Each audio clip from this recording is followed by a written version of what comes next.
ஐதீகம் channel subscribers அனைவருக்கும் வணக்கம். இன்று நாம் எங்கே இருக்கோம் அப்படின்னு பார்த்தீங்கன்னா, பொன்னமராவதியில் இருக்க பொன்புதுப்பட்டியில் இருக்க சிவன் கோயில், பூலோகநாதர் சிவன் கோயில், புவனேஸ்வரி அம்மன் சமேத பூலோகநாதர் சிவன் கோயிலுக்கு நம்ம இன்றைக்கி வந்திருக்கோம். எதுக்கு வந்திருக்கோம் அப்படின்னு பார்த்தீங்கன்னா, இன்றைக்கி ஒரு முக்கியமான நாள். அது என்னன்னு பிறகு சொல்கிறேன். இந்த கோயிலில் நடராஜர், விநாயகர், பெருமாள், அப்புறம் உற்சவர் சன்னதி, அப்புறம் பெருமாள் லட்சுமி சன்னதி, முருகர் சன்னதி, அதுக்கப்புறம் இப்போ புதுசாக சரஸ்வதி சன்னதியும் கட்டிக்கிட்டு இருக்காங்கிறத விட கட்டி முடிச்சுட்டாங்க. கட்டி முடித்து இன்றைக்கி தான் கும்பாபிஷேகம்.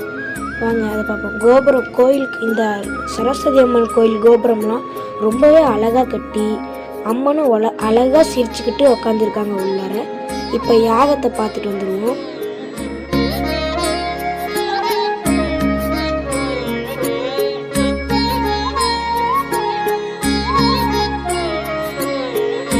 யாகத்தை முடித்த பிறகு அங்கே இருக்க அந்த கலசத்தை அம்மனாக நினச்சி அவங்களுக்கு பூஜை பண்ணுறாங்க.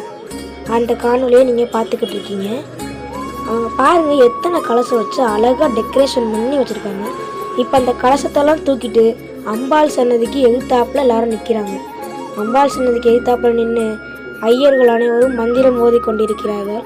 இன்னும் கொஞ்ச நேரத்தில் அம்பாளுக்கு அந்த கலசத்தால் அபிஷேகம் பண்ணுறதை பார்க்க போகிறீங்க. எல்லாரும் அம்பாளை சேவிச்சுக்கோங்க.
அம்பாளுக்கு பேர் மகா சரஸ்வதின்னு பேர் வச்சுருக்காங்க.